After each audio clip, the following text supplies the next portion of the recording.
¿Qué pasa, YouTube?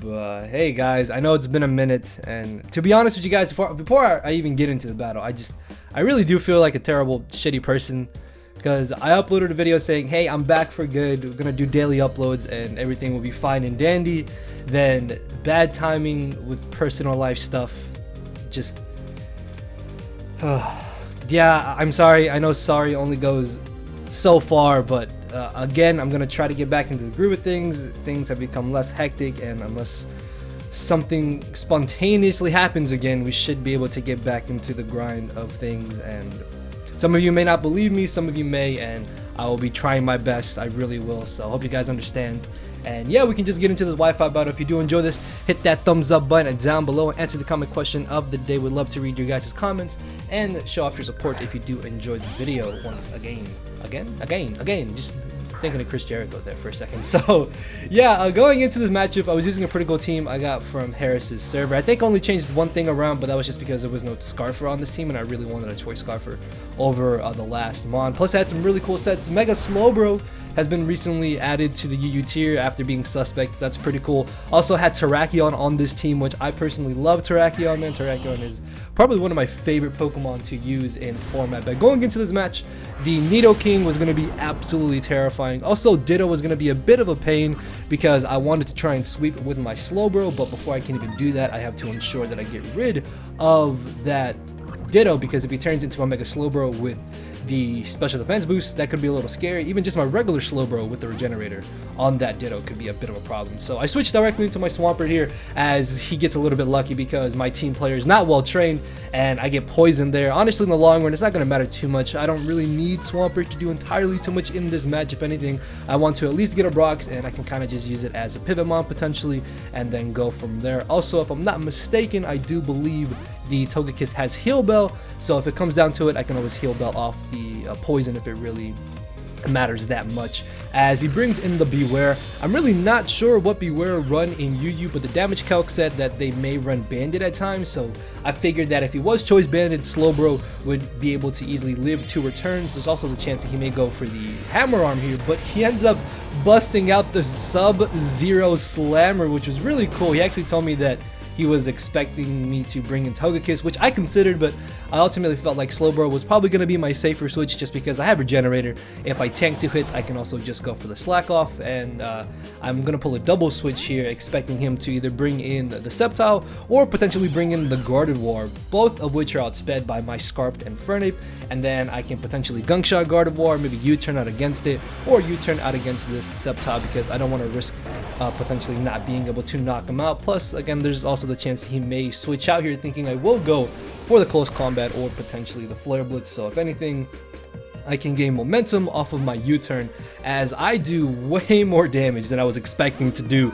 to that Sceptile. Like, I understand Mega Sceptile is frail, but I didn't think U-turn would do that much damage, and I'm only Scarfed on my Infernape too. So he goes for the Dragon Pulse as I bring in TOGEKISS. This is a Spadef bulky TOGEKISS, so I figured that I would be able to live anything Sceptile wanted to go for. And then on the off chance that he was just gonna sack it off, I decided to go for the Air Slash, as I'm able to catch the incoming Nidoking. This is actually kind of good for me because I'm almost positive, like I would say 100% positive, that he's not gonna go for the Earth Power here. So I'm gonna try and be a little bit cheeky and aggressive and bring in my Terrakion. But little did I forget, fucking Nidoking hits like an absolute truck. He has the horsepower, not me, because that Ice Beam did entirely too much damage.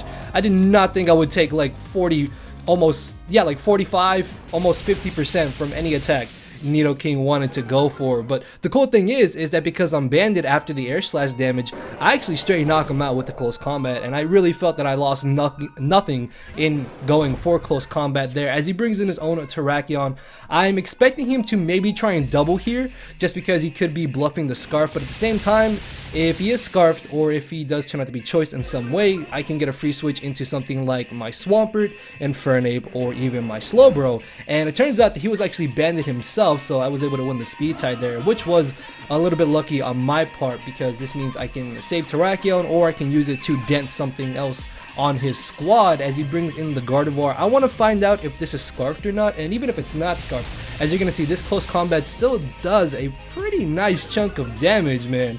Terrakion is indeed packing that horsepower now, as he ends up going for the Moonblast here. He's gonna finish me off. That's not entirely too bad. Like, I didn't expect Terrakion to do entirely too much else in this game, although it would have been nice to maybe keep it around to pick up the Nidoking and potentially the Beware. This does give me a free switch into my Hydreigon, however, and I don't want to risk this maybe carrying the Assault Vest, because if he was Assault Vested, he actually would have been able to live my Specs Dark Pulse, at least by going for the Flash Cannon. I guarantee a KO. I also could have done some pretty nice damage to the Beware if he wanted to try and switch that in on a potential Dark Pulse, as he brings it in this turn. Even though I do have the Slowbro in the back, I figured that as long as he doesn't Hammer Arm here, I should be able to live one hit, because he's not Banded, he's not Life Orb, and Hydreigon does have some respectable bulk.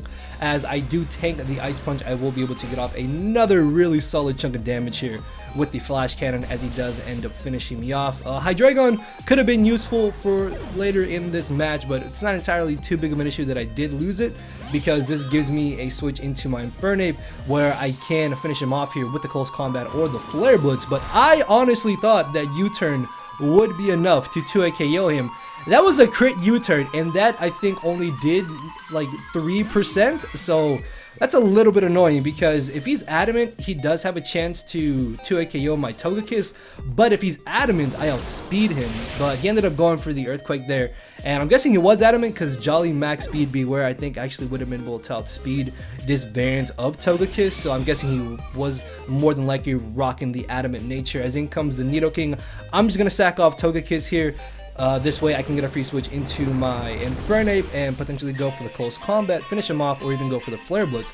Plus, with Ditto being his last Mon, if he turns into my Infernape, I have my Slowbro in the back. But what I didn't expect was to live this Sludge Wave, and now this is a bit of a bad scenario for me, because Ditto can come in and he turns into my Togekiss. I've got little to no damage off on this Ditto, and I really don't want to rely on having to hit a Gunk Shot with my Infernape, because if I miss that Gunk Shot or if I don't knock him out, this Ditto can very well just win him the game at this point. So I did unfortunately back myself into a bit of a corner there by living the Sludge Wave with Togekiss. So I'm gonna bring in Swampert here. One drastic detail though that I forgot was that when Ditto turns into another Pokemon, he only has 5 PP.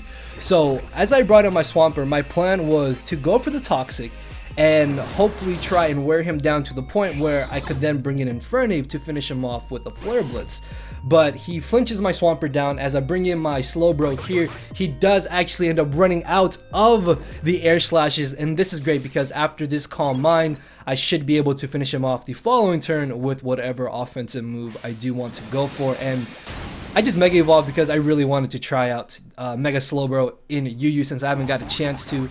As he unfortunately is going to be forced to struggle, I will be able to finish him off here with the Psyshock, and that is going to be the narrow 2-0 victory in my favor. So good game to my boy Scep there. Hopefully you guys did enjoy the battle. If you did, you know what to do. Answer the comment question of the day. I will hopefully see you guys tomorrow, and I promise that I will be working harder to try and get back to the daily uploads and all that stuff. Again, hopefully you guys are still going to be with me and we can kind of get back to where we were before everything happened this year. So yeah, with that being said, I love you guys and I will see you all tomorrow hopefully. So later everybody, thank you for watching. No matter where you're at, I'm not here to make friends, it's time to attack and deplete your HP with a final smash. Don't make me turn around and pull a 6-foot hacks. 6 foot hacks. Yeah. 6 foot hacks. Yeah. 6 foot hacks.